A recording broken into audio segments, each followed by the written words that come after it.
kindly remain standing for the national anthem.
Welcome to Conversations with the Prime Minister.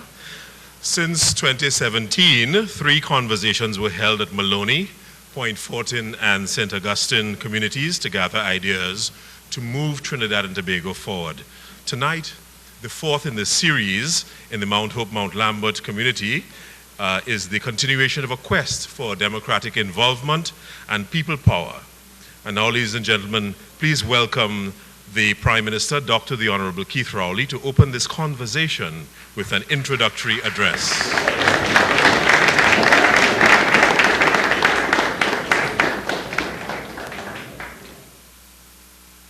Very good evening to you, ladies and gentlemen, members of the Cabinet, members of local government, those of you listening at home, and particularly those of you who fill this room, who have taken the time out on a Friday night to come and provide us with the opportunity to talk about matters of national importance, not only for you, but for the many tens of thousands of persons who would be participating, either by listening or watching at home, or who would be facilitated by sending in their questions or comment by way of the technology which is available.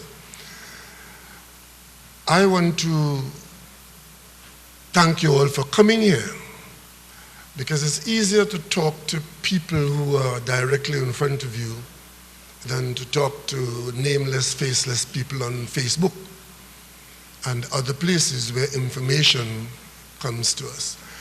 I was reflecting recently on the assignment of the Prime Minister, which I discharge in this country. And I have come to the conclusion that I'm working in a very unique period where it is extremely difficult to get accurate information to the population without battling against a mountain of either naked lies, misinformation, mischief, or just outright dotishness. So it makes not the job harder, it makes the population's ability to discern fact from fiction harder. It makes the population experience trauma sometimes when no trauma exists. And in decision making, which is the most important thing that the population would have to do, which is to make decisions based on accurate or reasonable information, that difficulty compounds any hardship which the population may already be undergoing. For example, there can be no question that we in Trinidad and Tobago have been, and we continue to be assailed by an unacceptable level of criminal conduct. And from time to time, 1 or 2 or more of our citizens would do things that would traumatize all of us. And that would make the news, as it must. But then we do have amongst us a small minority of people who are not satisfied with the amount of criminal conduct in Trinidad and Tobago. So they go on the internet and they import other people's misconduct. And they ascribe it to Mount Hope, to Tunapuna, to Enterprise, and they traumatize people in their homes. And very frequently, you have to rely on a police bulletin to tell you, please don't take that seriously, it's not true. Whether it is a vehicle in a drain that doesn't belong in Trinidad and Tobago, or a room full of guns, or something that doesn't belong to us, but we have enough of our own troubles. But this is the era.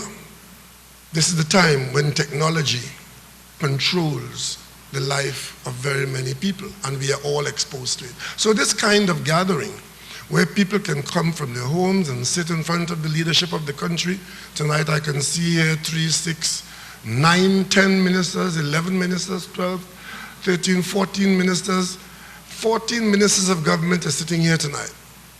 I'm on the hot seat, I'm on the stage, and I will carry the conversation, but I will tell you, there may be times when I would have to more usefully direct your concern or your comment to the minister, because we have a structure of government where individuals have responsibility for certain sections of the government. And if such persons are here, and I see a 15th minister joining us, welcome Minister Moses, who seems to make a lot of news sometimes, but I hope he doesn't make any news tonight because we have other things to talk about tonight. But ladies and gentlemen, to get to the point, we could spend a lot of our time in one of 3 locations. We can spend a lot of time talking about the terrible past that we've had and where we've come from. We can also look at where we are, the present, and we can also look at the future. There's a poll that goes on every so often, or virtually anytime there's a poll, one of the questions that is usually always asked, especially those who would like an answer in the negative, would ask you, are you better off today than you were last year or last election or under the last government? Are you better off? Well, of course, if milk and honey was flowing and you are hungry and are not better off, then something wrong with you. But if on the other hand, the present is a period of great difficulty, that question is very easy to answer because there's a basis for some of the difficulty or most of the difficulties which you might be going through. And that is the time when you would need to focus, not ignore, but focus on the future while not ignoring the past and being concerned about your present. So tonight I want to put you in that frame of mind. Be cognizant of the horrible circumstances of the past. Be hopeful in the present and be prepared to go bravely into the future. And I will spend most of tonight talking about where we are going. That doesn't say that we wouldn't talk about where we have been and where we are at the moment. But tonight I would like to ask you to focus on where we're going, what needs to be done. The government will tell you what we are doing. And against that backdrop, I simply want to touch on the headings that I may comment upon as we go forward tonight. We talk about the economy. We talk about the unacceptable level of criminal conduct in the country. We talk about the expansion of the economy. We talk about the things that we say we should do if we are going to grow the economy. Tourism, the maritime industry, manufacturing for export. We talk about the unopened Couva Hospital. We talk about the property tax. We talk about local government reform. These are some of the things that I hope you would raise with the government tonight. And I hope I'll be able to respond to give you answers with respect to how we are addressing these very important issues. Even with the best will in the world, and even with unlimited supplies of resources, we can't do everything that needs to be done in this country at this time or at the same time. But what we can do is to follow a pathway, a plan a structure which will get us to dispense with, if not one at a time or three at a time or a number at a time, but we have to have a pathway. And with over time, having prioritized, we will get from where we are, from that horrible past, to the difficult present, to a prosperous future. That is the assignment that the government has, and that is the assignment which your government is carrying on. So let me, in this format that we're going to follow, take my seat and give you the floor. You raise with me and my government questions which are of interest and of concern to you. Make statements which will attract our attention.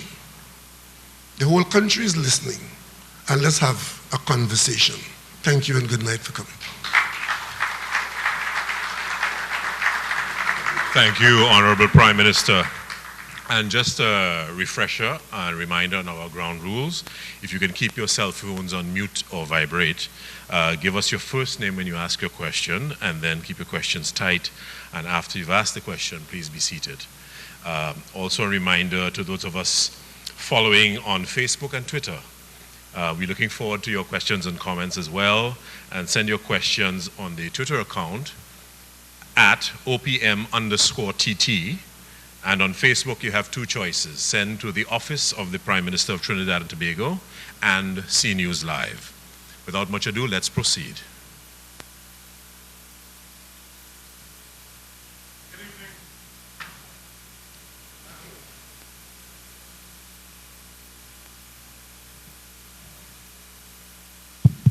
Good evening, Honorable Prime Minister. It is a pleasure to be here this evening to meet you face to face, sir. I have just 3 or 4 questions. His name is Roger Duquois, Roger Peter Duquois, that is. I've been living in Mount Hope for the past 40 years now. Okay. Just 3 or 4 simple questions. Let's take them one at a time then. You started 4 questions, right? Yes, sir. We're hoping that we'll get 1 from whoever goes to the microphone. But since you started with 4, for opening we'll give you 4, but let's get them one at a time. Okay. The finance minister has told the country hard times are over. The question is there or will there be more retrenchment throughout the public service? Or can you give the assurance this is done? Well, hold on, that's the first question, and let me just correct this right from the word go. The finance minister has said no such thing. The finance minister has not said that hard times are over. What he has said is that we are doing better this year than we were last year. Last year we were in a worse position with respect to the country's revenues. He's seeing improved revenues. So in local parlance, he said, we are turning the corner, we are going in the right direction. And let me go a little bit further on that. We are a long way from hard times being over. Because last year, and even this year, we have had a big gap between our revenues and our expenditure commitments. So therefore, we were borrowing to close that gap. Even as the finance minister says, that our revenues have grown a bit, there is still a gap between revenue and expenditure. So that's a long way from hard times being over. We still have to borrow to maintain some stability and potential for growth. So to extend on the question, Honorable Prime Minister, we can still expect retrenchment throughout? Well, we have not been retrenching in the public service. Even at the worst of times, contrary to what you would have heard from some spokespersons who either misinformed or maliciously would have been talking about mass retrenchment in the public service. The one thing this government did not do in our period of difficulty, which continues, is to use mass retrenchment or any retrenchment in the public service as a solution to the problem we were facing. We've done the opposite.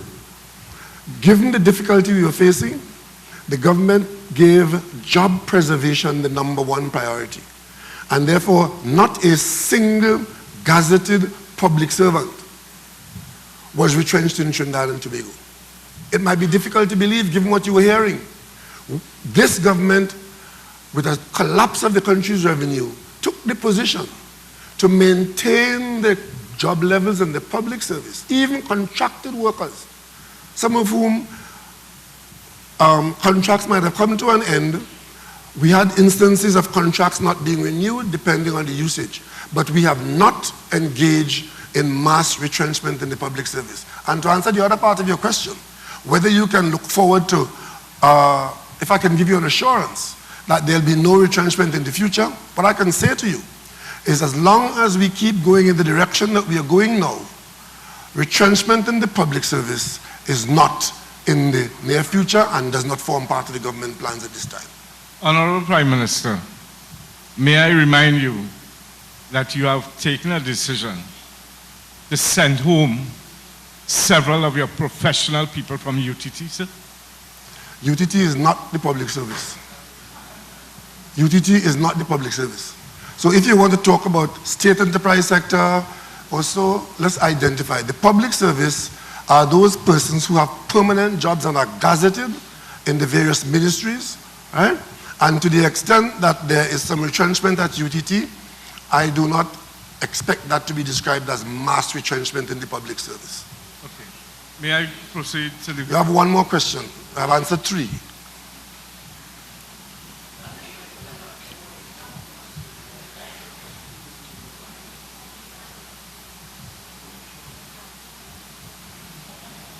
Well, if you don't have another one, I'm sure there might be somebody else who will have one. Yes, sir. Yes, sir. Yes, okay, your last question. My last question. Your government has taken a decision to borrow $100 million to do a development program in the country. How does that benefit taxpayers, sir? Well, I would have been very happy if our borrowing was only $100 million. We are borrowing a whole lot more than that. And any borrowing that we're doing, whether it's 100 million or a billion, it is for the benefit of taxpayers. One, a lot of that borrowing is used to repay loans which we have incurred in the past and debt which has now come due. One of the largest items of expenditure on the government's expenditure account is repayment of debt.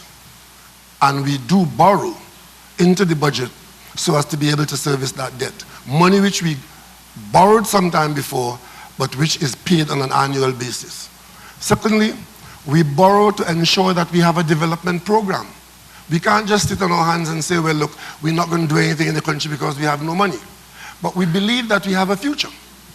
So, like taking a mortgage to build a house to raise your family, the country borrows to build a road, or to build a hospital, or to buy equipment, all of that to benefit the public. So borrowing is for the benefit of the public. It depends on what you spend the money on, and of course the government itemizes that borrowing in the national budget every year. Yes? Gentleman with a couple of questions, followed by the young lady. Good night, Mr. Prime Minister. Very good night to you too. Darian Chester, Councillor for Pittsburgh, Mount Lambert, Champlain. 2 questions. In 2016, we campaigned vigorously on local government reform. The conversation seems very still. And can we expect to see a return to that conversation and a return to a situation where local government does in fact need reform? And secondly, there was a time that we used the word Commissioner of Police and the process seemed seamless. And will there come a time as well where we could actually look forward to Commissioner of Police and the process is in fact complete in getting a Commissioner of Police? Okay, let me answer the first question. The issue of local government reform remains a priority with this government and I dare say with this country. 2 things have happened since we have campaigned on local government reform. One is that we have completed the legislative process. And in the very near future, we will be in the Parliament to make the legislative changes to a number of laws to bring about the new state of local government governance. I think the Attorney General told me, if my memory serves me right, that he's amending. The document of the new law is going before the Legislative Review Committee this week, I'm told. But I was advised that I think there are 17 laws that need to be amended, pieces of legislation to be amended. That's been done now, and we are at the stage now of just getting the cabinet clearance. So early in the next parliamentary term after the August vacation, the legislation to bring about far-reaching local government reform will be enacted. Secondly, there were certain things that we could do before that legislative change, and we have done some of them. We are quite advanced with respect to the community policing. The local government ministry has actually hired in some areas some of those officers already. The main police service is on continuing the training of those persons who have been selected. You probably would have seen that I think thousands of persons that applied. They have selected the number of people, and they are now screening and training them and so on. So very soon we are going to have our municipal police service in place. And what has been the disappointment in this whole exercise is that the other major area of local government reform, that driver of local government reform, which is to give local government the right to collect and use property tax as their immediate source of revenue, that has not been achieved so far because we have had a tremendous fight in the parliament with respect to the property tax. That return of the property tax, the intention, as we had said in the local government election, is to have the property tax collected, and each corporation would collect its tax within its borders and use it using the same Tobago model, where you have that revenue for immediate use, and you also have it within your ability and your incentive to collect that tax in your district. We have had a tremendous fight in the parliament, but I can tell you we are close to the end of that, and very soon we will be in a position to have local government bodies collect local government revenue through property tax and use it in your district. When those three things come together, you would see significant local government change. The other question you raised about the Commissioner of Police, it's a source of great frustration to us in the government, to me as chairman of the National Security Council, and I am sure the national population, that we as a country for 7 years cannot appoint a Commissioner of Police. But as Prime Minister of the country, I can tell you, contrary to public view, the government, particularly the Prime Minister, has absolutely no say in that matter. That's one of the peculiarities of this country, where we were so, in 1962, we were so unsure of ourselves that we had to put in all kinds of strictures and safeguards against bad behavior, that we created a body of governance called independent commissions. One of those is the Police Service Commission. And as you mentioned earlier on, there was a time when we used to have a simple appointment of a Commissioner of Police, where the Service Commission will choose someone after their own deliberation, and the only outside influence on that commission was the commission will tell the Prime Minister who they are recommending, who they are intending to appoint, and the Prime Minister had a veto. He could have said yea or nay for reasons best known to him. And I think that reason was because the Prime Minister remains the National Security Council chairman. And whether we like it or not, in the flow of information in this country, any Prime Minister, including the person who is now opposition leader, will receive information that the rest of the population would not be party to. And against that background, the framers of our Constitution gave the Prime Minister a veto over the appointment of an individual to the post of police commissioner. Over time, persons thought that that was too much power for the politician, too much power for the Prime Minister, so the Prime Minister was bargained into giving that veto up and we put something else in place. The something else that we put in place has made the situation far worse, because now, as you would have seen recently, the appointment of a commissioner of police is not just subject to the prime ministerial veto, it is subject to naked partisan politics in the parliament. Not to mention that the prime ministerial veto was for free, because once he came to his office and wrote a veto saying, I don't agree, the commission would appoint the other person.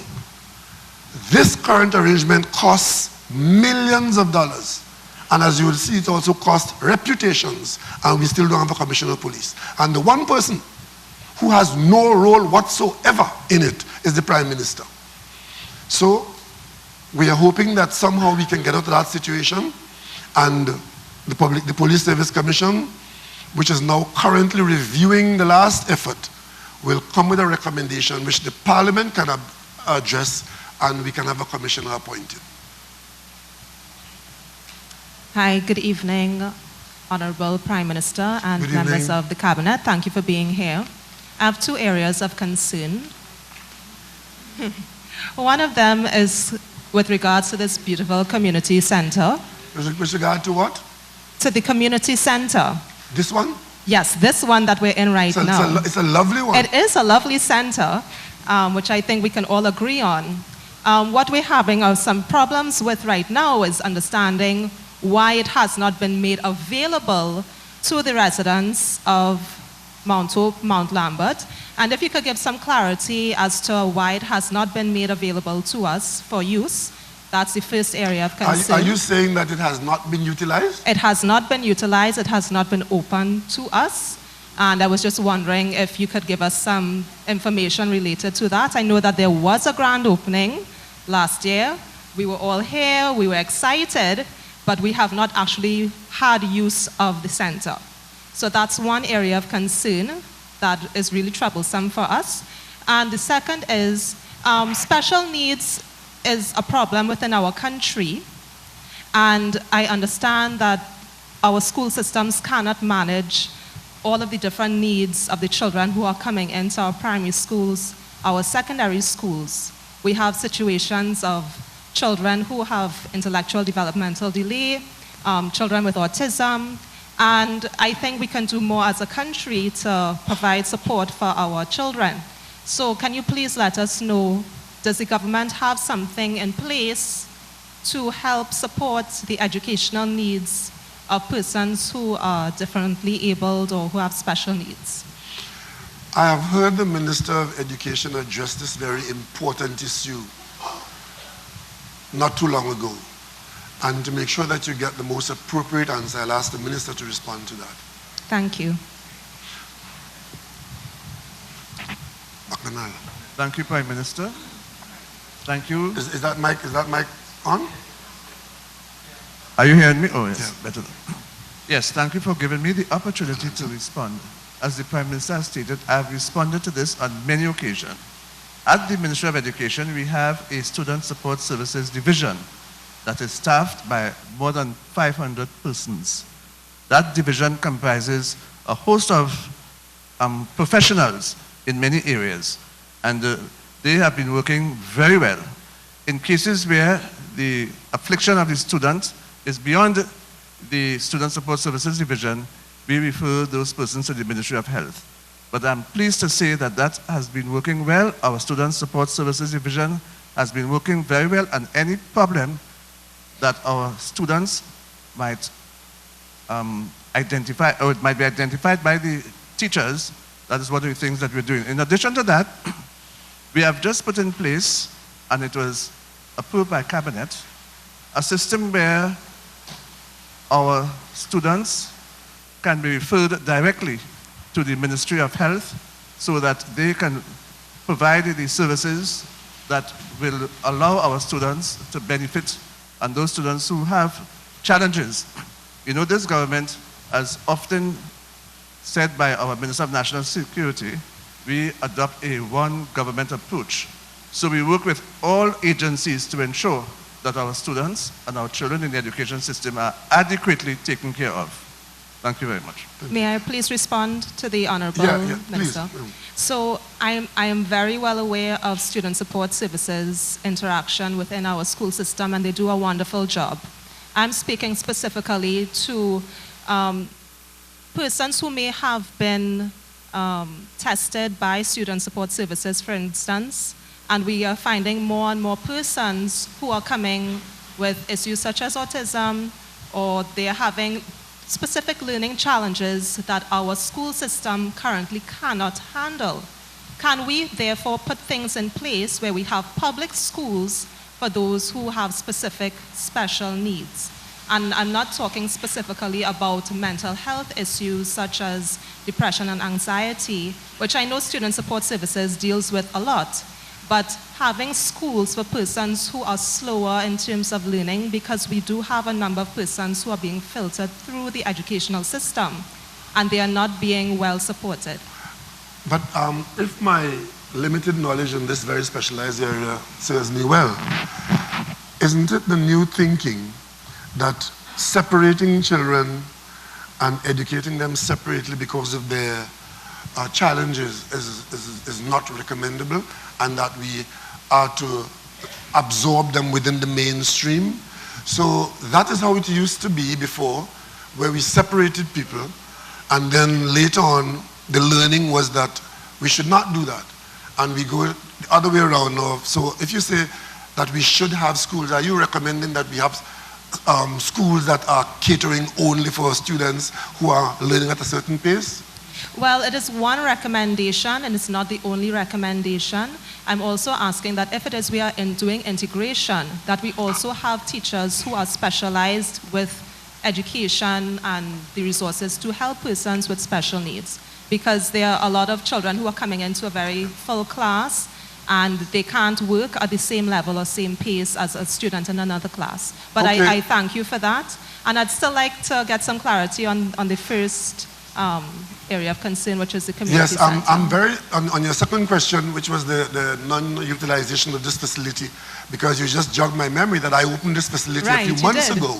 And this is an outstanding facility. It's a new facility, and I seem to recall that downstairs had facilities for other things, which I was hoping would have been in use by now. Maybe the minister can clarify that for us. Thank you.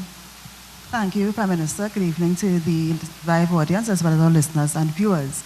Let me indicate first that the Ministry of Community Development, Culture and the Arts has over 20 centers currently in various stages of refurbishment and construction. So we have had to manage our budgets in a very constrained way to ensure that we're able to service all the contractors who want the jobs.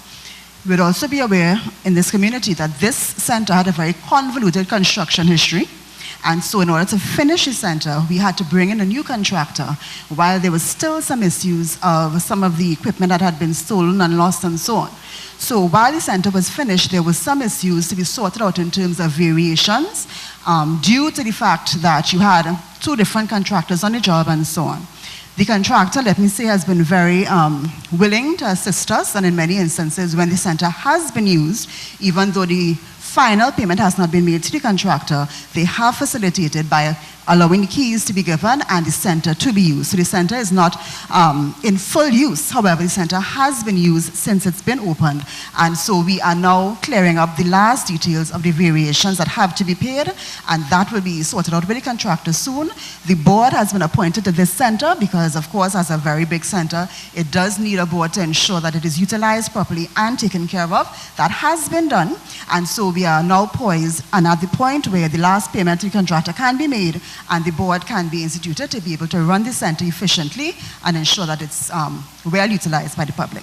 Thank you. So would you be able to give us an estimated time frame during which we can expect the center to be available? Would it be available this year? Before the end of this fiscal, yes. Okay, great. Thank you so much.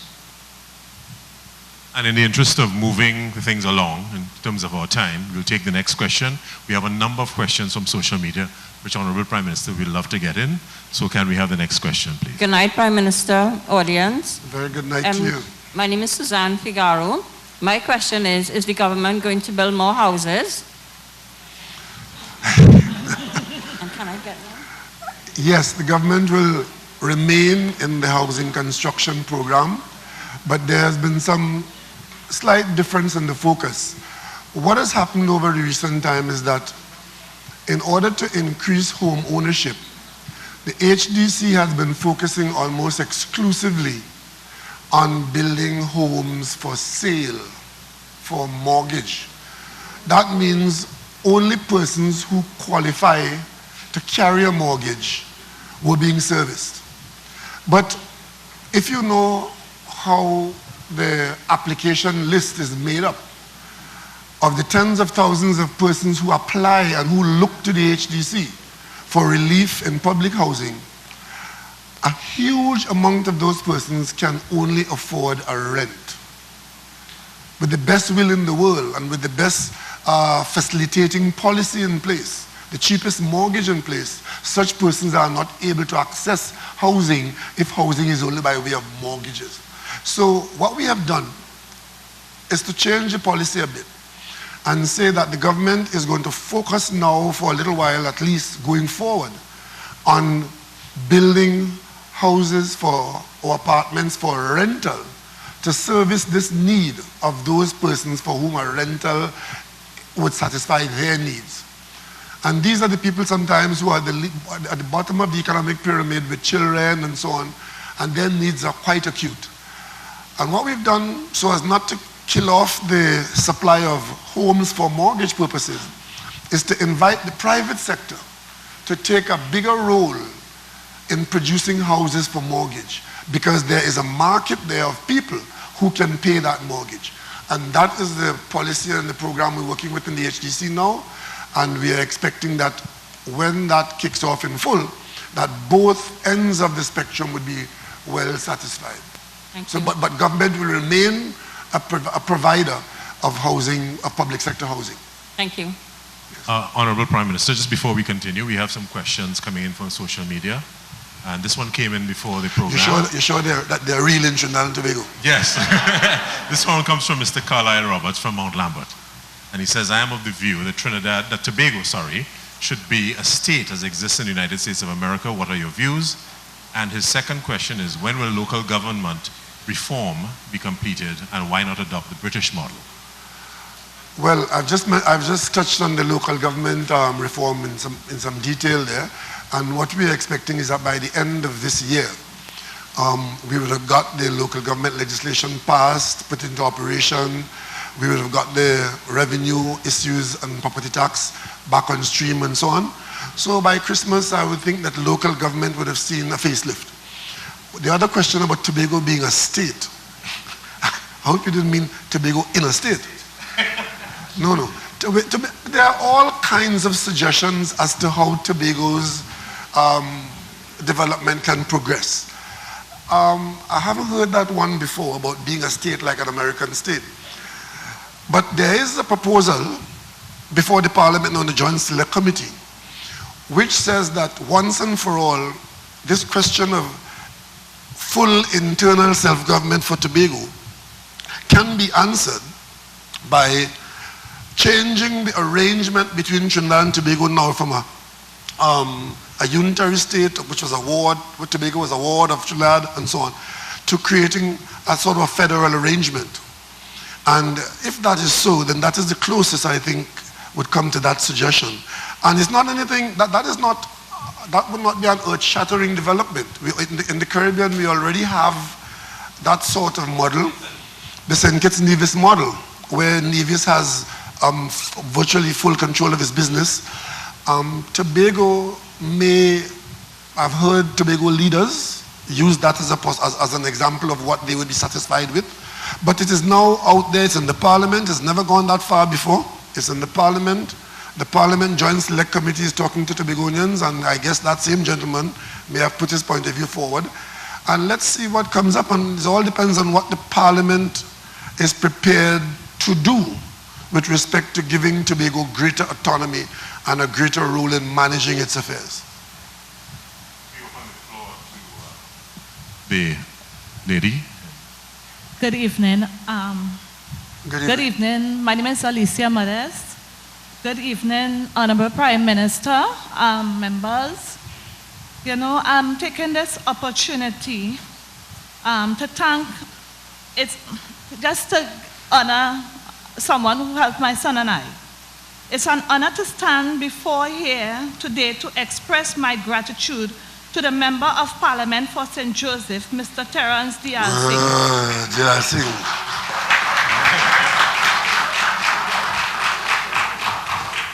Is that his handwriting? You have shown to my son Samuel Williams and I. My son Samuel Williams, a former student of the School for the Blind, passed 2017 C exam for his first choice St. Anthony's College. As happy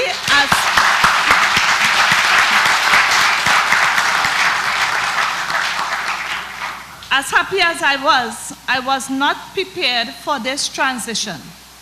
Mr. Diaz-Singh heard about Samuel's accomplishment and opened his heart towards us. During that time, many promises were made, but this man is a man to his word. He brought everything my son needed to start his journey to new success and greater accomplishments. My son received his clothes, all his books, bags, shoes, braille machine, laptop, and printer. To Mr. Diaz-Singh, this may be a small token, but to my son and I, it's hope that we are not alone and his dreams can become a reality. Again, I say thank you.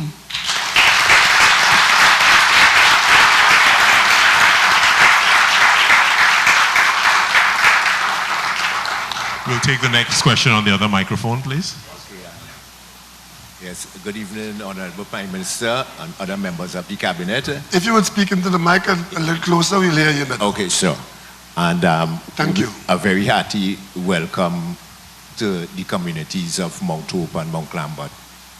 Recently, within the last month or so, I think we had general elections in Barbados, and there was a change, of overwhelming change in government. And one of the first issues, if I'm not mistaken, that came into the news was the fact that the new government proposed to visit the IMF, given the precariousness of their economic situation.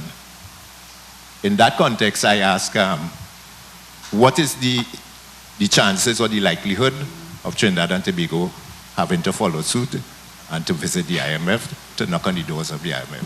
Thank you.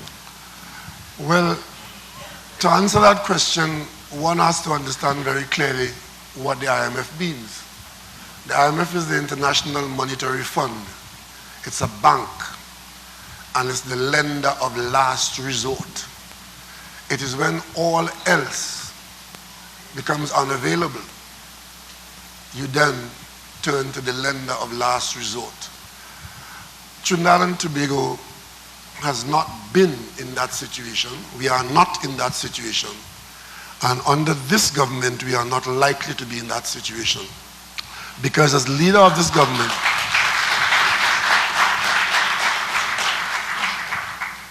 upon taking the responsibility for this country's administration and knowing the nature of our resource base and what resources are available to us and what we can do as a people, I gave this country the assurance that we will not be considering the IMF as a part of our solution to our problems.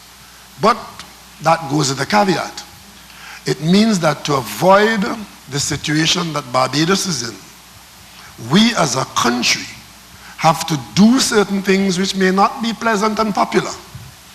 But as we do those things, those actions will ensure that we don't end up there.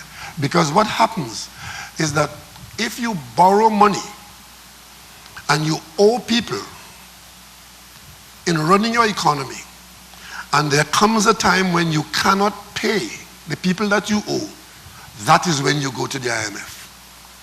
We have a significant debt load. It is not overbearing, but it is not small. And we have to keep our eye on it. Even as we keep borrowing, we keep repaying. Because borrowing is one thing, but the real part of borrowing is the prepayment. Once you are in a position to repay what you are borrowing, then you can very comfortably stay away from the IMF. It is when you have borrowed and you find yourself in a situation where you are running your affairs that you do not have the wherewithal to pay the debt that you have incurred, then you become a candidate for the IMF. So if we are spending too much money on a lavish lifestyle in this country or on unproductive expenditure in this country without paying attention to the debt that we have incurred already or the debt that we have to incur in maintaining the gains we have made, then we could be a candidate for the IMF. But that is not happening in Trinidad and Tobago, at least not under this administration, and therefore we are not seeing the IMF as part of our program. Honorable Prime Minister, just a reminder to keep the questions short and to the point, and we'll take the next question at the microphone. Yes, good night, Honorable Mr. Rowley. Good night, to sir. the U.S. Minister. My name is MacDonald Padmore. I believe that we're in this problem today because we, the PNM, match up ourselves. Now we hear what it has happened, right? When Mr. Manning, may rest in peace, did certain things and released you and certain people, I called Mr. Hines, he's there tonight. I said, Mr. Hines, we lost PNM, you know. We had to do something. Look him there. I said, he said, would you come on my program? I said, we had to set up a PNM A team. Everybody who level, Mr. Hart, Mr. Hines, yourself, Mr. Valley, I called Mr. Hart, say, yes, Mackie, are you ready? I talked to Mr. Hines, I said, we had to do something, we cannot leave this party so. Mr. Hines said, would you come on my program and say that tomorrow? He was in 91.1. I said, yes. Now I set up, I put you as the head. If they could remember everybody here, Mr. Rowley to head the team, because if I never give you a position to the Prime Minister, Deputy Prime Minister, and you are the pit bull in the party. When you come out to talk, everybody used to read. Used to listen for you. So I said, but why you ain't giving this man a chance? I said, I ain't like how we move. I talked to the minister. I said, we have to give Mr. Rowley. Before we lost PNM, we had to get Mr. Rowley in line. I put Mr. Rowley, Mr. Hines. Maki, you have a question? Yes, sir. Maki, my memory is very good. Don't jog it tonight. Nope. If you have a question, put it to me. Or a short statement, put it, but don't go down that road. My memory is very good. Yeah, but I'll give you what, but it has happened. all right. No, but I ain't lying. Look, Mr. Hines, I ain't lying. I ain't lying. Look him there. When they call on them now, everybody say yes, they're going on with it. And when they call on Harvey, and so don't hear what he said. Come on, get to your... Yeah, please get to the point. All right, the point is this. you see, there's enough continue when they want to. All right, Maki, you don't want to carry on that conversation with me, eh? Huh? You don't want to carry on that conversation. So ask your question or wind up your statement. You have taken a lot of time. All right, well, I will cut my conversation. Thank you for your passion. We'll take the next question at the next microphone. We have a load of questions from social media. Please be brief. Sir, good evening. Honorable Prime Minister and members of the Cabinet. Dr. Rowley, I started to work... Good night, sir. Good night, sir. Sorry. Again, good evening, Honorable Prime Minister and members of your Cabinet. My name is David Berment. I started to work with the Ministry of Social Development in the year 10, and then 2 contracts followed from 11 to 14, and then from 14 to 17. I did hear a story on the news recently that spoke about the period for gratuity should be somewhere between 4 to 6 months. I have been waiting, we have been waiting. I worked in the TT card, known as the food card department. I have been waiting since 10 to 14. We have never even received word as to when we would get this particular gratuity. In the year 17 last year, my second contract ended.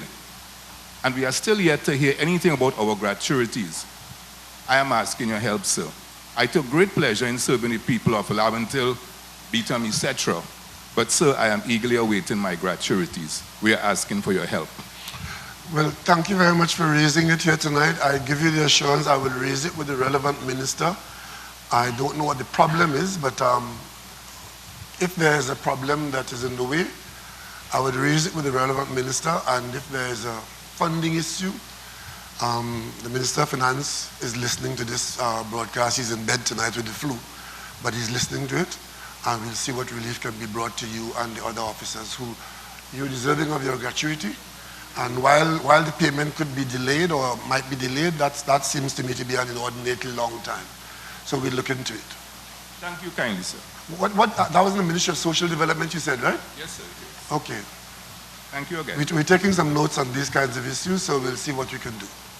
Okay, thanks for coming. Yes. Honorable Prime Minister, before we go to the next question, 2 questions from Facebook. One, Gemma Gadisho asks, what revenue will be generated from the new deal with Lake Asphalt? And Teddy Jason asks, what is the status of the distribution of houses at the HEC, which you already covered? All right, let me answer the second question first. As houses are completed and ready for occupancy, wherever they are located, the HEC has a continuous allocation program. Only recently we've allocated 41 units in Valsayn, where we had 270 units lying there unattended for 5 years. But we finished 41, and another batch will be finished. So as soon as the houses are complete, the distribution takes place. In fact, as minister, I've been invited to take part in distribution in about 7 sites in the coming weeks. So it's an ongoing program. The other question is Lake Asphalt. Yes. I discovered recently that our Lake Asphalt company, which is a good resource, engineeringly it's a very high quality product which could be used and should be used for high quality finishes in asphaltic concrete.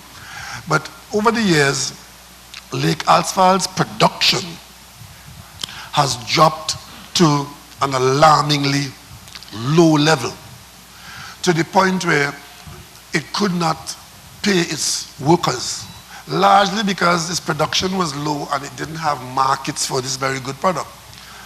So what was happening is that Lake Asphalt was marketing the bitumen from Petrotrin, and that revenue was being used to run Lake Asphalt. What we are doing now is to try to improve the production of Lake Asphalt's own material. But if you produce it and you don't have a market for it, then you wouldn't have solved the problem. So we are also working on trying to find a market that could use the Lake Asphalt product in a serious way, so that if we make an investment in expanding the production, we could put that to market and earn revenue. That was one of the things that we raised in our Chinese visit, the visit to China, because China is a very large country which has a potential to use our product. So we had to introduce the product to them and literally encourage them to use the product. As fate would have it, just as we are taking this position to push Lake Asphalt to a large market, the Chinese are building right now the largest single airport in the world, Beijing Airport. It's under construction. And we got there just about the time when they could think about using this product. We made a sales pitch to them, and the company that is building that airport listened to us and came here last week. I think they left on Tuesday. Some senior officials, this week, some senior officials of that company came here. They visited Lake Asphalt, and they have signed a distributorship with Lake Asphalt. So we now have to get our act together and begin to produce this product so that we can get it into the Chinese market.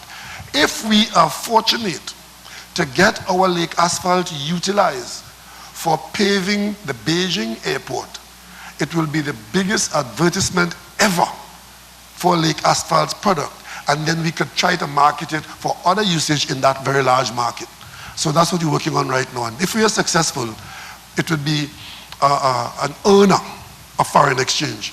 I think the chairman told me that the discussions they've had so far, we could be earning some significant, I'm not going to call any figure now, but if we get that market to use that product, it will get us off the ground and take Lake Asphalt from the status of Petrotrin Post Office to be a real producer of a product for which there's a demand in the international arena. Thanks, Honorable Prime Minister. We'll take the next question at this microphone. Good night, Mr. Prime Minister. Good night. Welcome to the communities of Mount Hope and Mount Lambert. Thank you very much. I always like to come to this community of Mount Hope and Mount Lambert because I find the people of Mount Lambert and Mount Hope always very welcoming. Okay. Thank you for that. I have two, my name is Trevor Bossier. I live at Mount Lambert, number 19th Street, Mount Lambert. When I first moved into Mount Lambert, I proudly told people that I live next to Aranguez, which was the food basket of Trinidad and Tobago.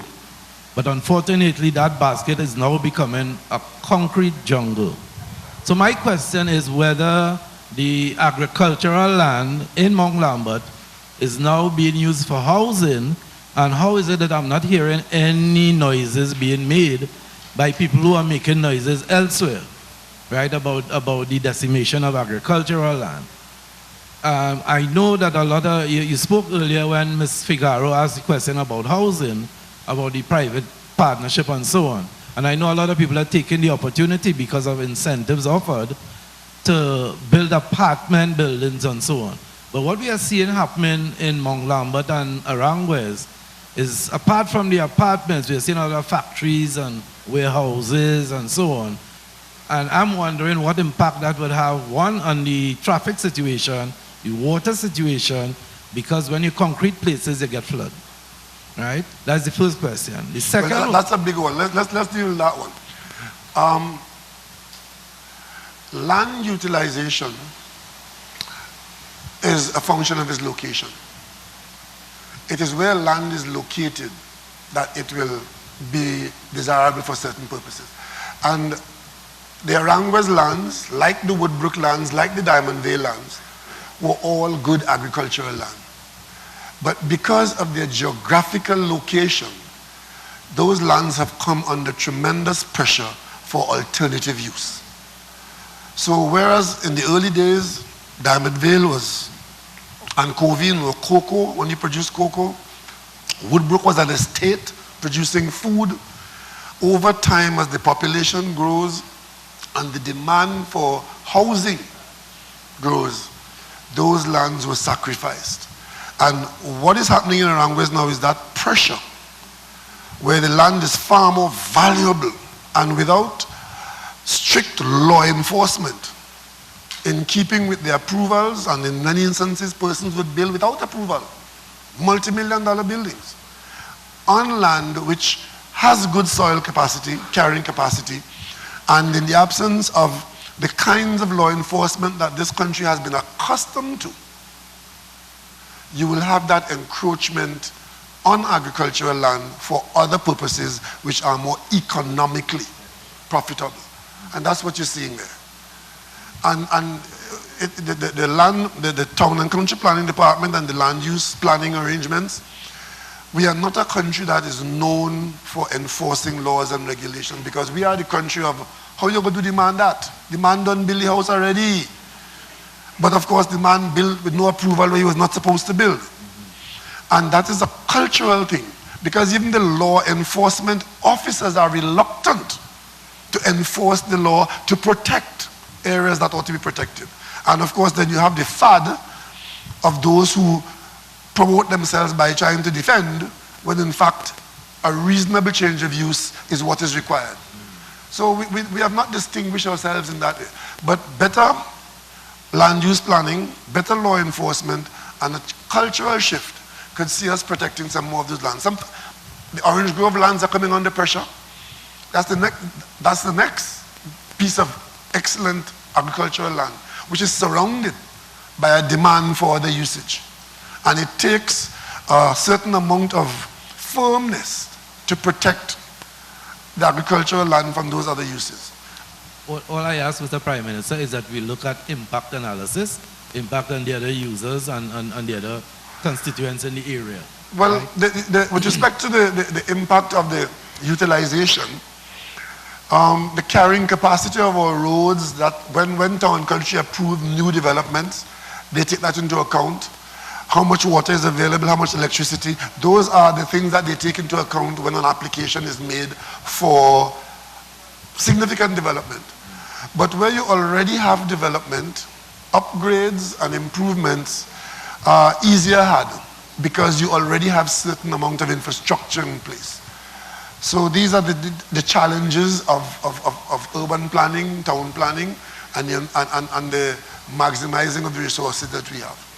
Fair enough. My second question has to do with the fact that we live on a twin island state. And some years ago, the marine capability of the Trinidad and Tobago Police Service was taken away from them. And recently I saw that I think they tried to use a Suzuki to go behind a pirogue. And apparently that didn't work. But on a more serious note, is there any plan to reintroduce a marine branch in the TTPS? Because from where I sit, I believe that that may go a long way to dealing with the proliferation of arms and ammunition into the country.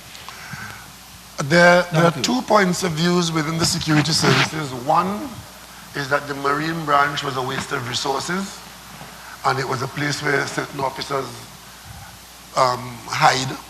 That was as one point of view I've heard. The other point of view is that it was a mistake to have removed it. My personal view is that given the nature of the penetration of small craft in the coastal areas, that we really should have a marine patrol, police patrol for inshore work, separate and apart from the Coast Guard. Because when the police marine branch was shut down, it was under the understanding that there is a need for that inshore patrol, but it will be done by the Coast Guard. It has turned out by experience that it is not something that the Coast Guard can properly dispense. And therefore, as the Minister will tell you, I have been pushing for the reintroduction of the Marine branch. We've just approved and construction to start very soon, in a few weeks, on the Carenage police station. And that station, which backs onto the sea, would be, I think, the area where we'll restart some element of a marine police branch to deal with inshore Gulf of Paria areas around Port of Spain. Because without that, we know people come into our waters from next door carrying offensive weapons and ammunition. And in the dead of night or even in the broad daylight, they just trottle straight up to the beach. Yeah. And there's no Coast Guard in that bay or in that arrangement, but a small police craft observing from land or patrolling close to shore could allow us to intercept and to protect us from that kind of penetration. So it's being considered, and I am one of those who I'm sold on the idea that we should return to that area. Okay. Just a little house note, you can see how many questions are lined up. We have approximately 30 more minutes for questions and responses. So just remember the reminder from our desk on the side that there are some forms that you can put your questions, your additional questions. So I'll ask you please to limit yourself to one question to the Prime Minister and just register the other question, right, on the forms with the rapporteurs. Please. Okay, please proceed. Good evening, Honorable Prime Minister, members of Parliament, and Chairman Paul Leacup. Councillor Martin Sean Gonzalez from Tunapuna Piaco Regional Corporation. Good evening, everyone. My question to you, sir, one of the major challenges we face each day with young men and young women is employment, creation of jobs. So my question to you, what is my government going to do in the near future to create new jobs and employment opportunities? In addition, help young businessmen and women get that opportunity to start new business in our country. Thank you. With respect to the helping those who choose to be entrepreneurs in various small businesses, there are already a number of well-documented and well-advanced support systems for those persons. But I want to focus, let me just focus on the question you asked, what is the government doing about creating jobs? We see the government as doing certain things not simply for creating jobs for the creating jobs sake, the make work type jobs. those jobs have been useful in keeping body and soul together in some of those support programs. But I think the jobs you're talking about are the jobs where you produce something and mainly for a market. There are certain areas that we have looked at, which we've talked about a lot, as areas that we can increase our involvement. And this is by we are talking about the government taking the leadership there, and of course we'll welcome some private sector involvement. There are 2 or 3 areas that have been spoken about over and over, government come, government go, but we have not really been able to push those areas or on a scale that would give us a return that would be a significant contribution to the size of the national pie. One of those areas is tourism. We've talked about tourism as a potential in this country for as long as I've been around the public life. But we have not really lifted ourselves in such a way that our tourism activity and our tourism earnings, our tourism involvement is a major part of the national economy. There are some Caribbean islands that live only on tourism. So if we get involved using the same kind of resource that they have, we can make a significant addition to what we are already doing. And that is why, in order to make that quantum leap, the government looked at it, we got professional advice, and we thought that the thing to do is to invest some more in Tobago at this time. Tobago has the raw material, which you are very familiar with, which if put to the outside world on a large enough scale, could be a significant expansion of our economy. And that is where the Sandals project comes in.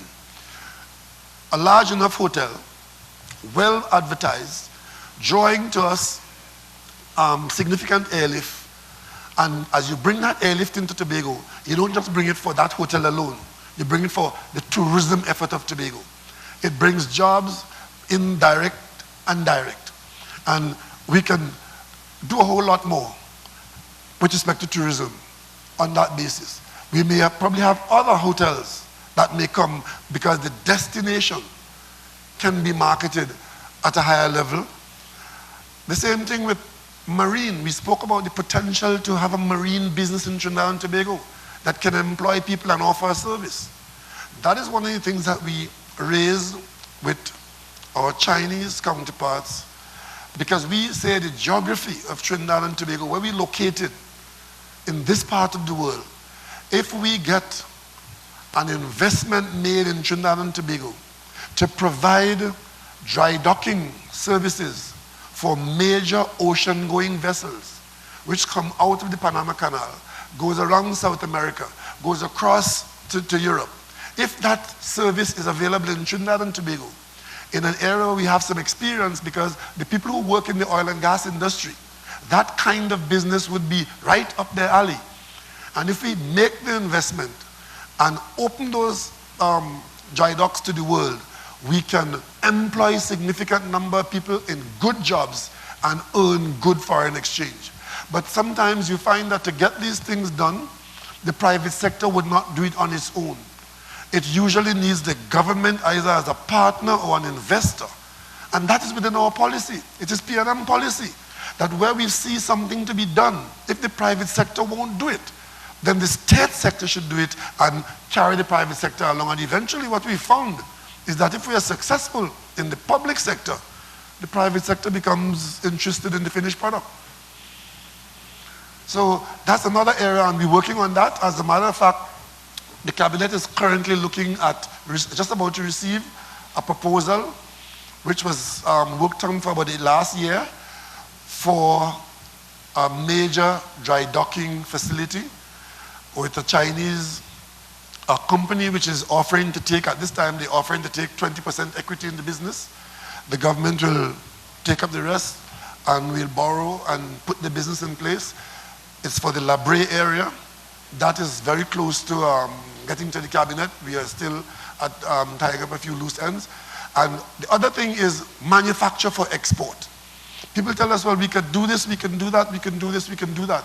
Small business is good, yes, but we also need to look at big business and manufacturing for export. What we have found is that we may not have the interest from local investors to identify and to invest for export in certain areas. Who is good at that around the world? We are currently building, just about to start building, a very significant industrial park which will have with it 10 major businesses which will get involved in products largely for export. Now, if we start with that, we'll create a number of jobs, and we will also create the environment for more investment in that industrial estate. So these are the things that we are doing to create the jobs that you are requesting and alluding to. Yes. Next question, please.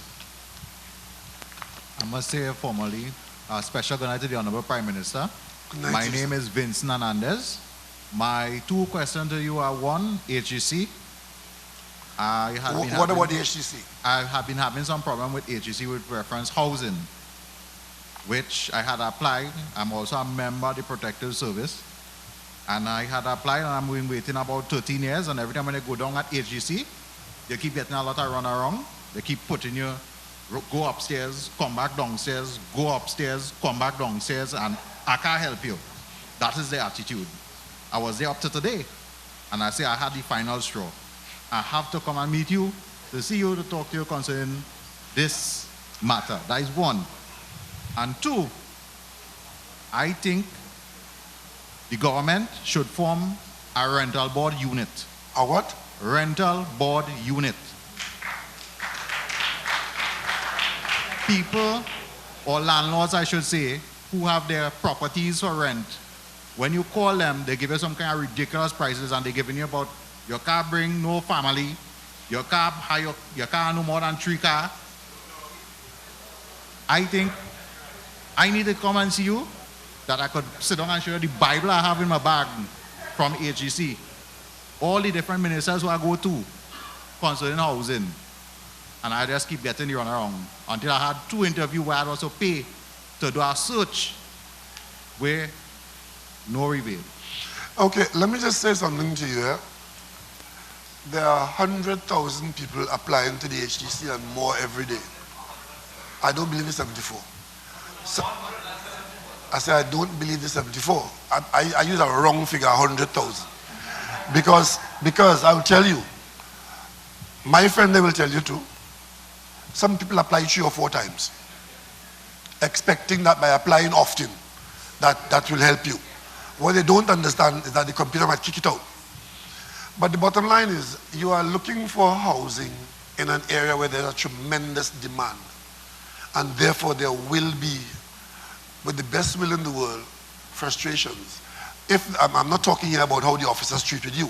I'm talking about the ability to get a house and to get it in a short time.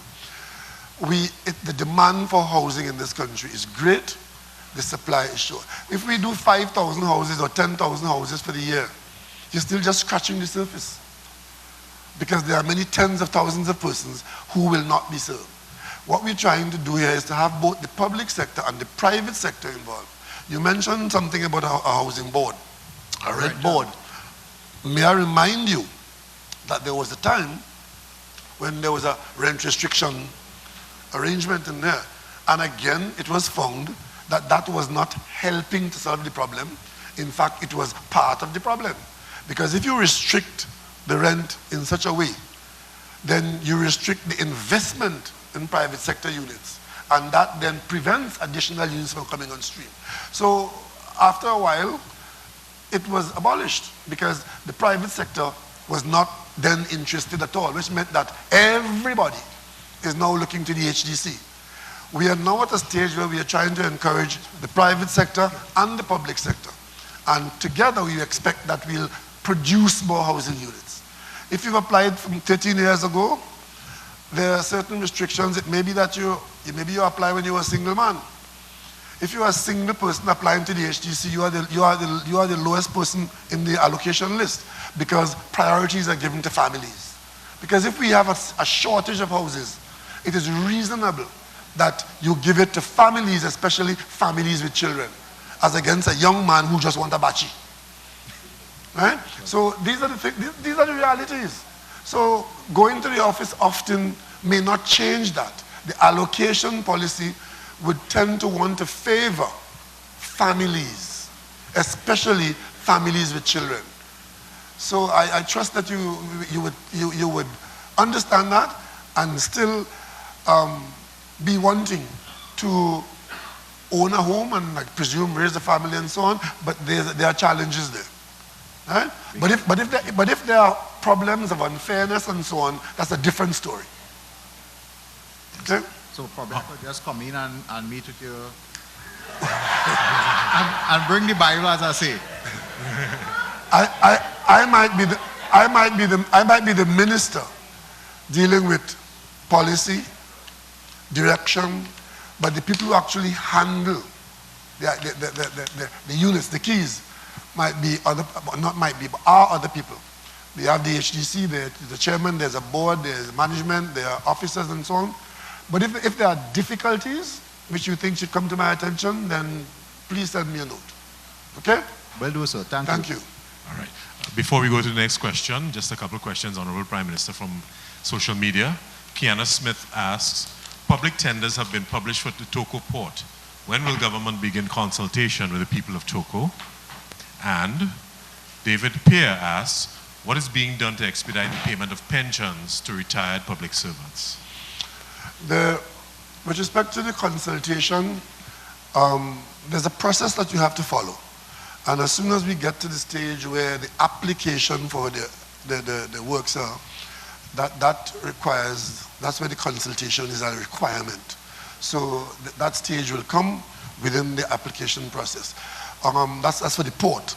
With respect to the Toko Road, we expect that during the next dry season, we will just be doing some upgrades on those sections of the road that are already in place.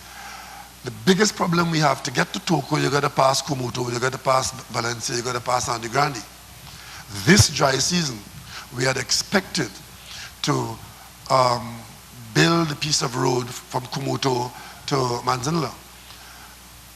Unfortunately, minority views have intervened and have tied that up in the court.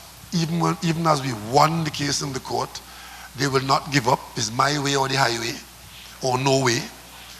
And that has been tremendously frustrating for us, because that road which takes us towards the Toko project,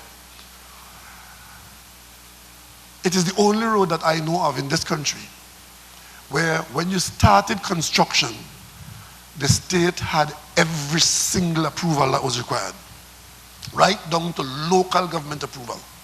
Every requirement on the law was met. Yet, there was a very small minority of voices that could go to the court and challenge that and stop it.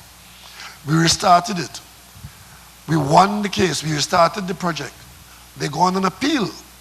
And during the appeal process, the project has been stopped again. And probably one of the best dry seasons we've had has now been wasted. And we now have to wait for the outcome in the court in London. I checked on that this week. The Attorney General tells me next week. They're in London next week. And I hope that there'll be a decision in the next week or two. And we hope that the state wins the case, because I cannot for the life of me understand that if you qualify in every way and have every approval by the experts, the qualified experts who staff these departments, whether it's in Ministry of Works, EMA, local government, everybody has approved this. But there are persons who say it must be held up in the court. And while I'm on this subject, let me just say this. There is a policy in this country executed by certain persons, many of them in authority, in the parliament. And their position is that they will stop and block every possible thing the government engages in the expectation that the government will get nothing done. So by the next election, that will become their campaign, that the government has done nothing. But let me say this tonight. As leader of this government, we will do what we have to do, and we'll talk to you, the people, after.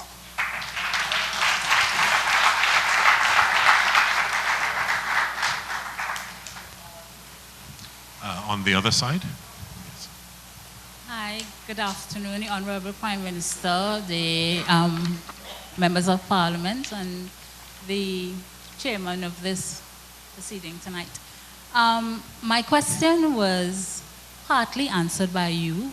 Well, my two questions. One was on the TOCO, and the other one was on... We are in the one question zone now, eh? Yeah, well, okay. I'm in the one question zone. Now, with respect to what we are hoping to receive from your China visit, which you said was the Asphalt deal with the airport, and you mentioned another aspect of it. What I would like to know is there a way for local contractors to benefit from what is happening in China with respect to the innovations in putting buildings up? Is it that we can help, well, they can help us in producing the work that they do in such a short space of time? They are putting up walls in less than half an hour. A whole entire wall is placed, whereas we as contractors have to pay people for days, and they're putting up less than how much blocks a day. So is it a way for us to benefit from the technology and the innovation that happens right now in China? Yes, the technology, the concrete technology which is used for housing construction is available if we are minded to use it. And in dealing with those who have it, if we can make arrangements of mutual agreement, it is quite possible that some of that may be utilized here to satisfy this tremendous housing demand that we have. But it is not free and it's not cheap. But it's an investment that we could make to improve our ability to get more housing units done.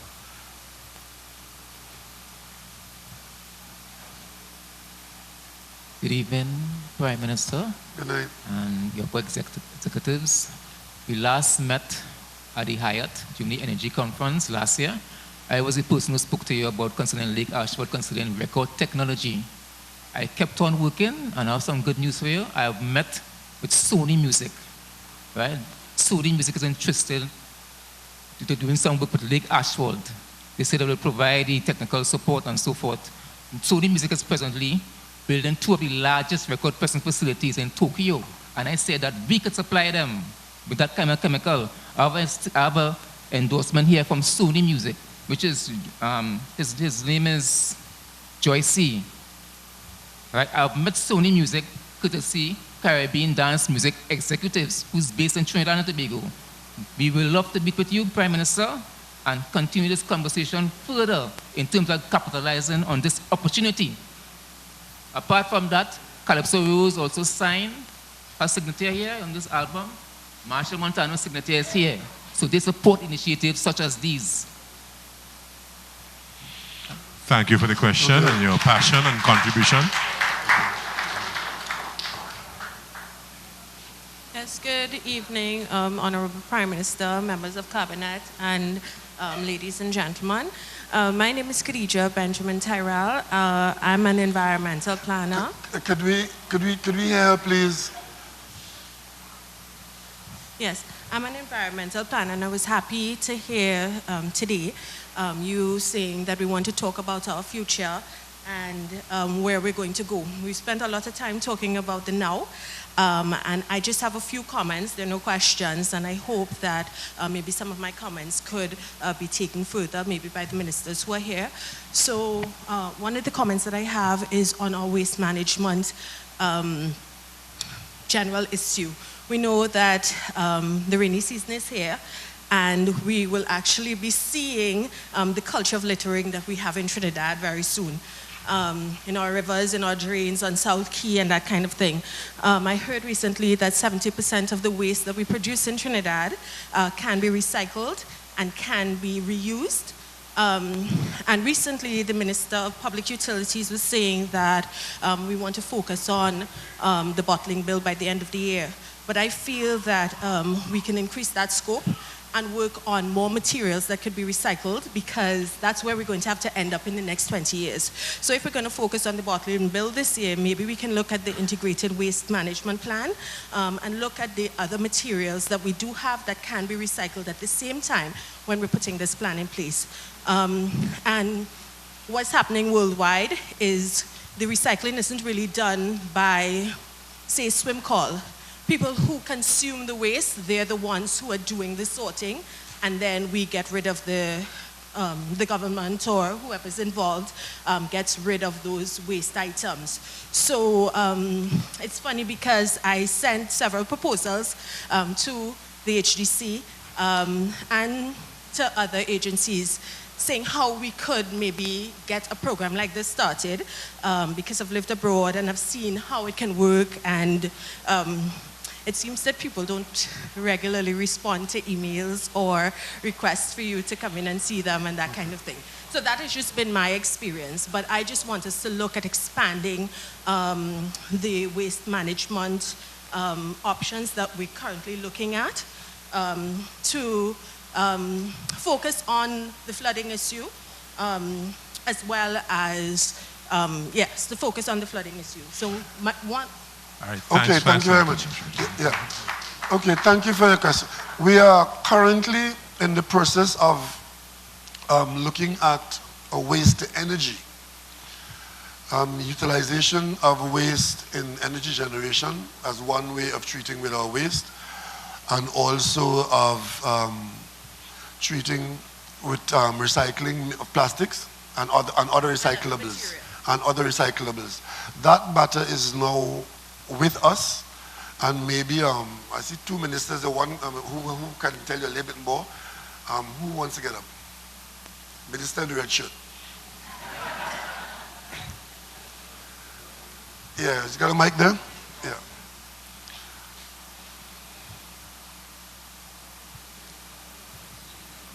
In the interest of time, I will ask you to please come and talk to me about it. For sure, I am open. We are looking at developing the recycling industry. We have a 5-pillar plan to work with it, and we are taking it seriously. The litter bill is going to, the beverage container bill is going to be done by the end of this year. We will be expanding that to look at other areas, and we have some RFPs outside now looking to private sector involvement in the industry so that we could build the recycling industry. It's a whole comprehensive plan, so come and talk to me about it. And just first to look at solar energy, we're in the right place for it, and in 20 years everybody would have been ahead of us, so that's something that we really need to. Solar, wind, we are presently looking at that. We have proposals outside to try to get renewable energy ongoing, and we are trying to conserve and recycle energy plan is also. Come and talk to me about that. Paris Convention has been signed and we have that in plan. Yes, we have time, just about 10 more minutes for questions, so I'm going to ask you to really tighten it and get to the point. Good evening, Honorable Prime Minister, other ministers, and the people who organized this meeting here tonight. My name is Cheryl Biges. I'm a retired principal.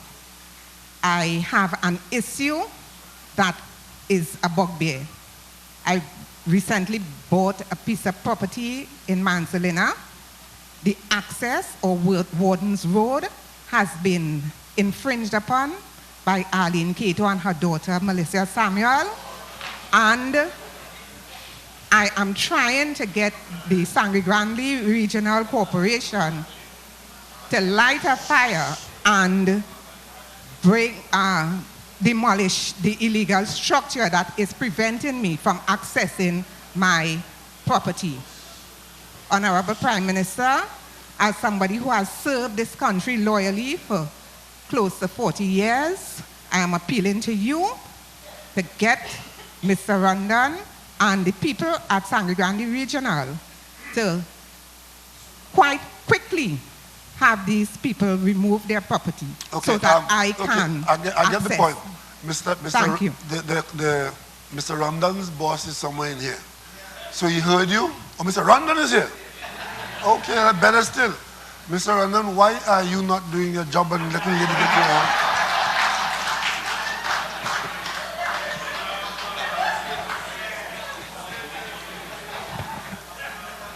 Honorable Prime Minister, other ministers. Mr. Prime Minister, I went in. You know of the issue? Yeah. You know the part? Yeah, I went in and I realized it's a family issue. I spoke to both parties. My building inspector is ready to demolish, but there must be an understanding between these two people. So it's a family feud. Yeah, I don't want to bring any disharmony. But isn't the law being broken there? The law is broken. From what I gather, a public road is being obstructed. Is that so? But this lady did some wrong also.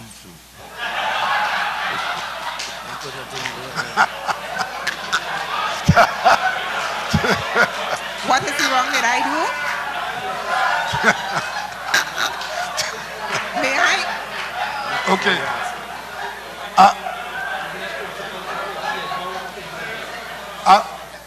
May I respond? No, I would like to know what is the wrong I did. Wait. Because I need to have access to my property. Please, we've heard your complaint. Let us not try the matter here tonight. I will ask the minister to talk to Mr. Rondon, get to the fact and see what the solution might be. We can't go any further on that tonight, based on the nature of the problem.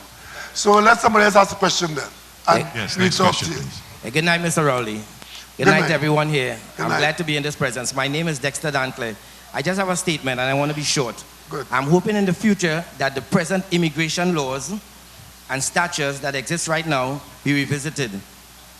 That I don't know the word that good. Go ahead. You go ahead. I know what you mean. Go ahead. Only so that we can stick to that stuff in the anthem, or every creed and race have an equal place. I'm specifically referring to the 82 persons that were deported the other day. I didn't like that. Only because, sir, and I'm finished. Dead men tell no tales. We only heard this, that about what they said. We should have heard from those 82 persons who had applied for asylum here. It's obvious, like somebody doesn't respect the United Nations, because those persons applied for asylum, whatever process they were going through, being held in detention center, they were deported. But everyone had something to say after. Oh, they said this, they wanted to go home. Dead men tell no tales. We should have heard from those 82 persons deported. We need to do something. Thanks for your contribution. Good evening, Honorable Prime Minister. Yes. My name is Luke Bester, and my question is quite straightforward, I guess. The economy is recovering well, but it is still very susceptible to shocks in commodity prices. So how will your government continue to prioritize diversifying the economy and creating sustainable economic climate and create jobs for locals? Well, whether we like it or not, our fortunes are tied to the commodities market for the time being and for the medium term. What we're doing is seeking to engage in other areas where the potential exists to create new business, new industries, and to access new markets for products which are not now on the market. And earlier on, that's what I was saying, that we're focusing on 3 or 4 areas for significant investment and growth, for putting onto the international marketplace either services or products which we now do not put there. So we are not relying, we are aiming not to be so heavily reliant only on the hydrocarbon sector. But we are not for 1 minute backing away from our engagement with the fortunes of the hydrocarbon sector.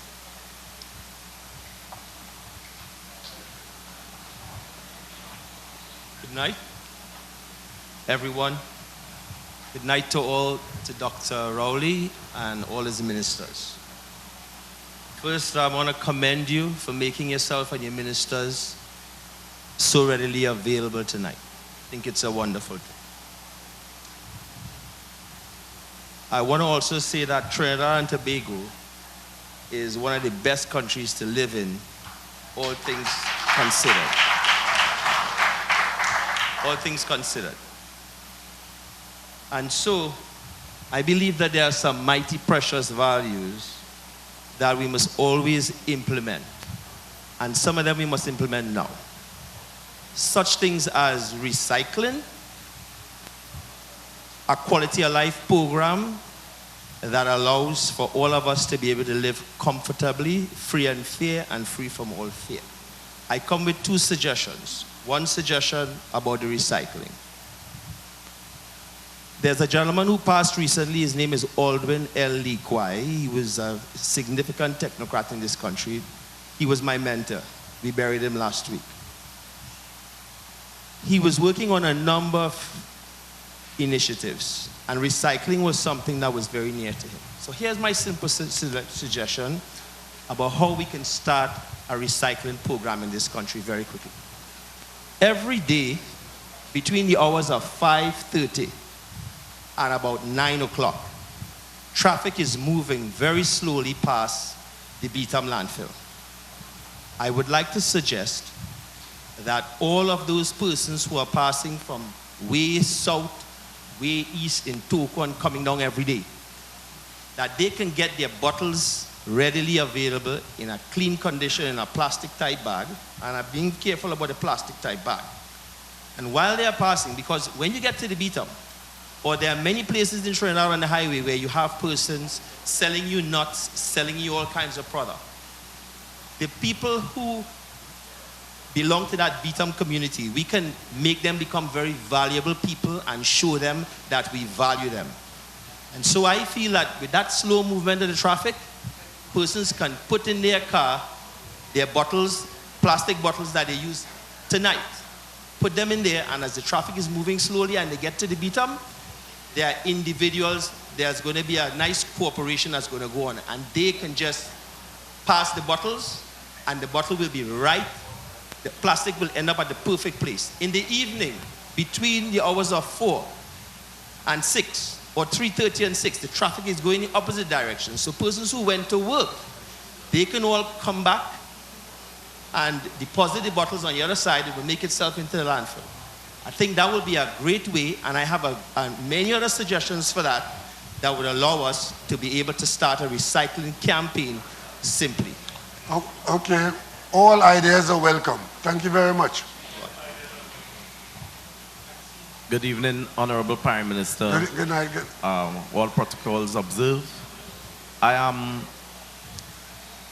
don't know if you recall, but in 2010, 27 members of the SIA, inclusive of the director, was wrongfully dismissed, of which in 2015, the director got the favor of the court due to no defense on the government of that time part. I'm asking in terms of the status, because in 2015, during the campaign trail, you made mention that you would have dialogue with the then Prime Minister in terms of settling out of court and not having a squandermania of government funds by constantly returning to court because there was no defense, hence the reason the then director won. Is that matter before the court? Yes, it is. Yeah, well, I think we have to treat it as a matter before the court. There are a number of matters of that nature which are before the court, and I can't recall inserting myself into it. I made comments about how it came about, and I know that I know the story of which you mentioned, but I think it's a matter in the court, which is and is it close to completion? Yes, sir. Yeah. I think it should be concluded, because I'm advised that discussions are taking place with respect to some equitable settlement of some kind. Okay? Before we proceed to the next question, a question has come, Honorable Prime Minister, from the audience, from Vianney Warwood, from Barataria. What is the status of property tax implementation? Staff of the Ministry of Finance visited my neighbor, but we are still unclear on the next steps. What's the procedure? Okay, the procedure is that there's an exercise taking place now of valuation to comply with the law, to be able to return to the collection of those taxes. A certain number of households need to be subject to valuation to populate the rolls. That exercise is going on now, And in the not too distant future, we should have satisfied enough of the population of the role to be able to have the law put into force. But as I say that, the expert on that matter is in the audience tonight, and I think it would be quite good if she gets up and tells us what's happening in her ministry. Minister in Ministry of Finance, could you answer the question, please?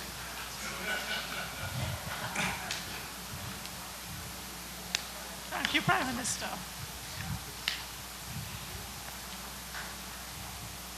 Good night, all. With respect to the property tax, the legislation and the amendment to the legislation has been passed. We have engaged additional assessors at the Valuation Commission, so they have started a valuation exercise. Before we can actually impose the tax, we need to value a minimum of 50% of the properties in Trinidad and Tobago, so that you will be contacted by valuation officers.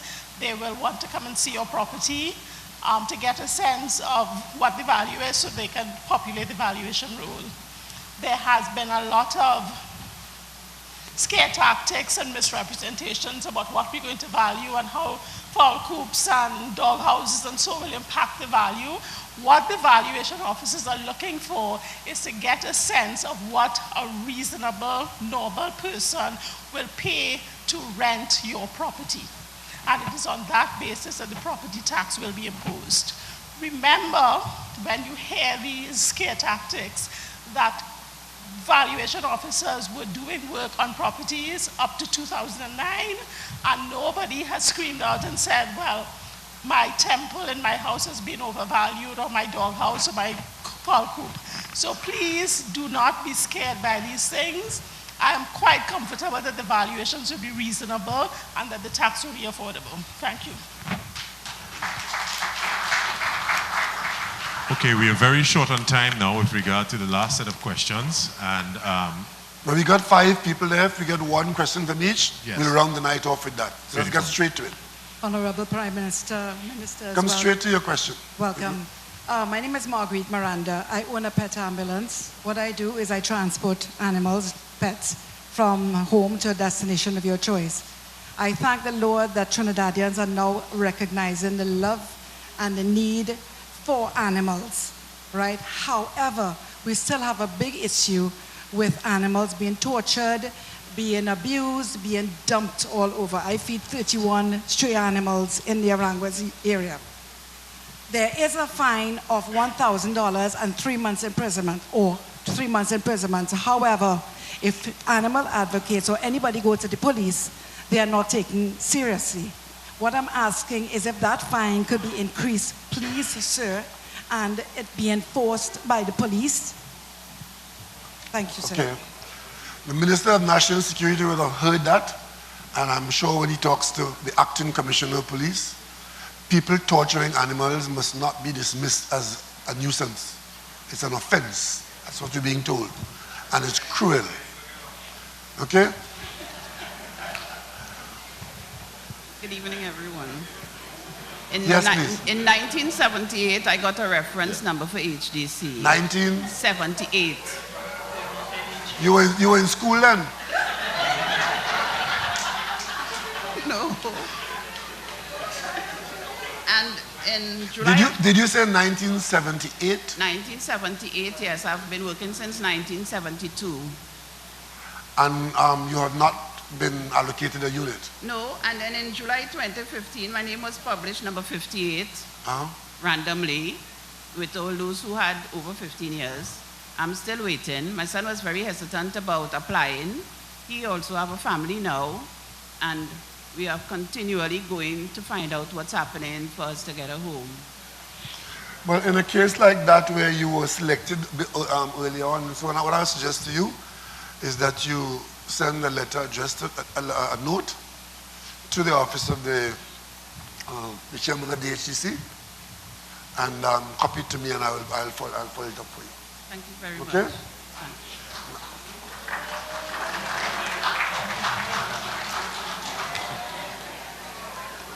Yes, on your side? Yes, good night, PM, and good night to all ministers. Now, PM, I have two questions here. Not one question. You're allowed one question at this time. But I have a statement So very close to me. make your pick. So let me make it fast. It will go in one. My granddaughter was kept back at the last SEA.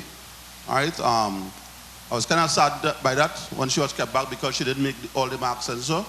But today, she would have received, well, graduation, and she would have received the principal award, awards in the academic.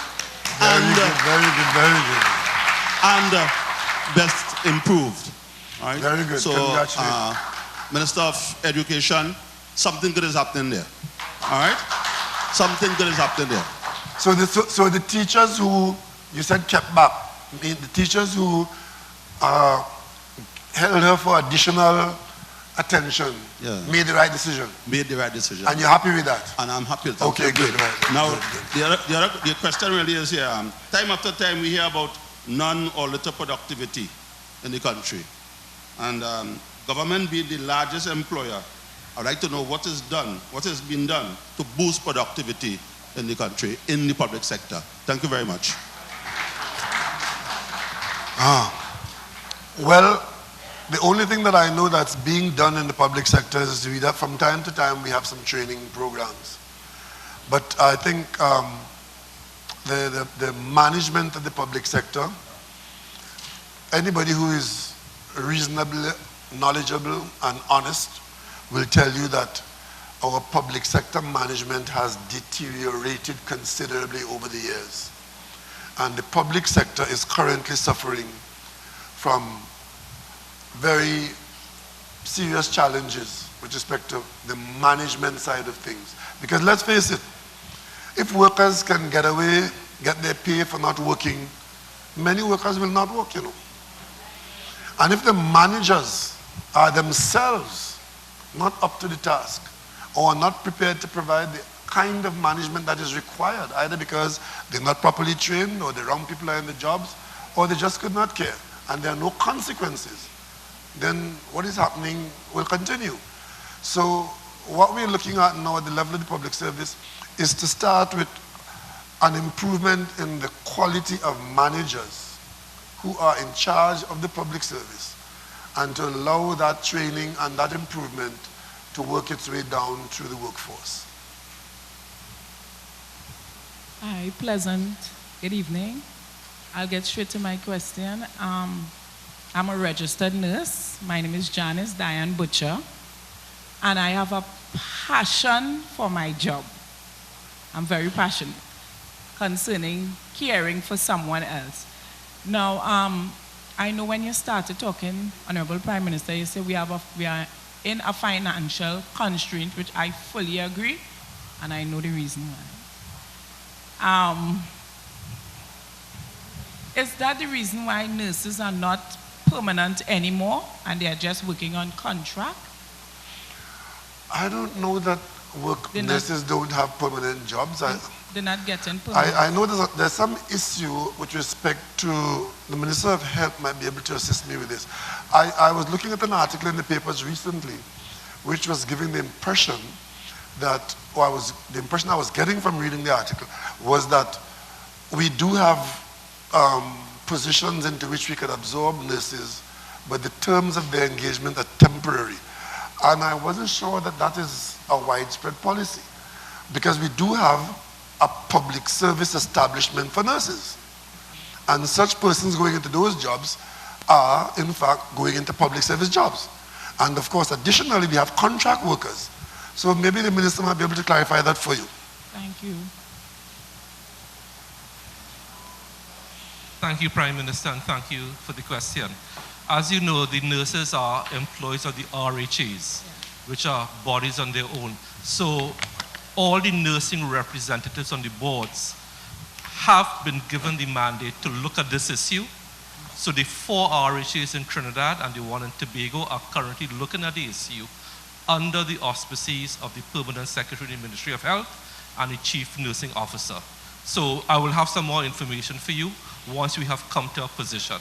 But just to explain further, when we started out, 80% of the budget that comes to the Ministry of Health goes towards salaries and wages. that just leaves me 20% for goods and services to buy drugs and everything else. 80% is for goods and salaries. And it is a miracle that we have not laid off anyone. So whilst you have a very legitimate issue, we are looking at it, but let's appreciate what we have while we try to make it better and stronger. Okay? Thank you very much. Thank you. As you said, you'll answer it further because I have a lot more questions concerning health. So probably I'll visit your office someday. Thank you for answering. Thank you. We have time for one more question. It's now 9:30. The lady in the salmon, you close in the evening, so. Yes, you save the best for last. Honorable Prime Minister, good evening. All members of Cabinet. I'm Siobhan Eiffel. My question, Prime Minister, is relating to sanitation. Coming out of England, having been afforded a Commonwealth scholarship thanks to the people of Trinidad and Tobago, one of the things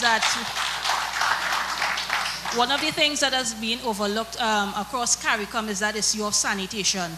Now, sanitation includes solid waste, wastewater, and on-site sanitation. In Trinidad and Tobago alone, 30% of our population, or just a little up with the new coming plans that WASA are building a service by wastewater sewage treatment plants. The next 70% is serviced by on-site sanitation, and that is an issue that has sort of been shadowed a lot in our sanitation policies across all sectors of planning, and I think that's something we need to consider moving forward to first world status.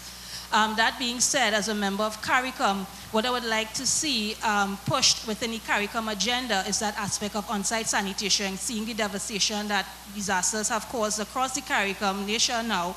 We see on-site sanitation as becoming a permanent solution. And with the coming of the SDG Goals 6 in particular, which deals with water and sanitation, sanitation is now being considered a human right. So this is something that nations moving forward would need to include to address our aquatic environments and how we look at land-based pollution as it pertains to domestic fecal waste. Well, that's a major subject that you've thrown into the lap of the Minister of Public Utilities. I want to give you the assurance that the Minister is able to have digested that. And we do have some issues there, but investment in the infrastructure would be the first thing.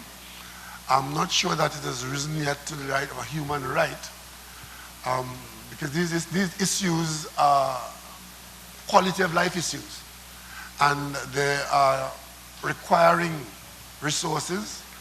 And in countries like ours with limited resources, even though we think that we have a hydrocarbon economy and we have money coming in, we are an economy with limited resources. And as we prioritize, we would have to curb our ambition. Because on-site sanitation, I take that to mean you're talking about septic tanks and soakaways, which, if properly done, is a manageable and affordable arrangement. And where we do have the more expensive systems, we can expand on them in new developments and so on. So it's a work in progress.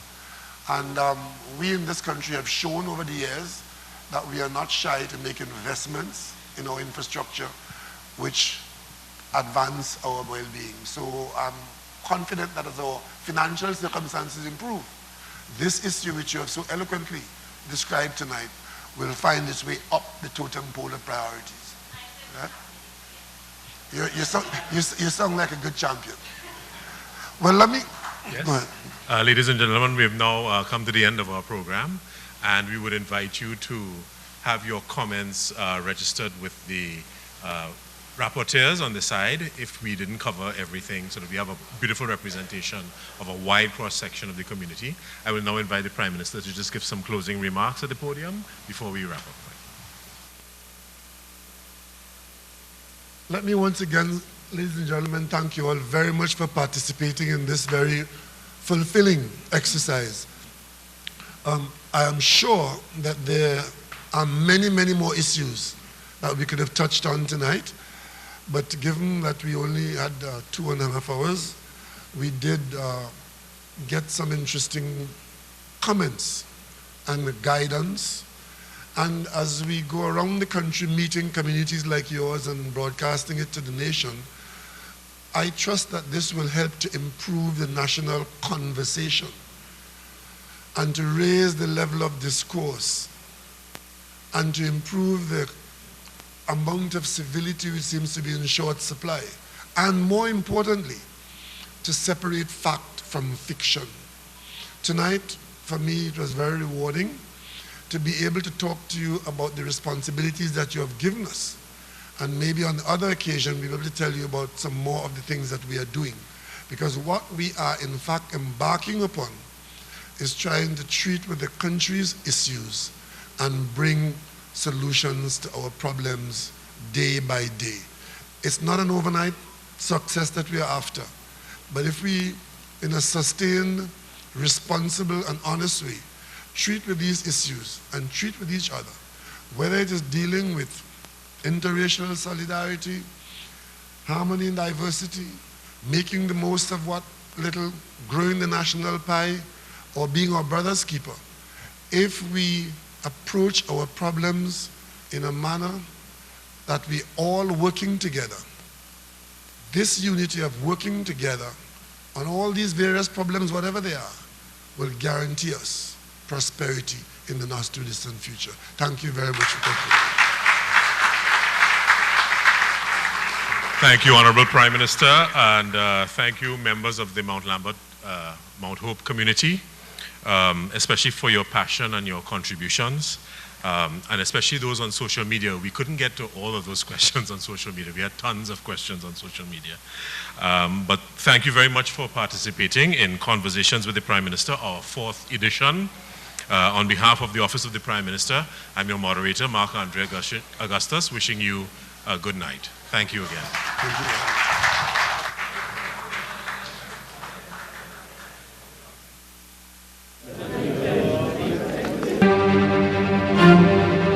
Thank you.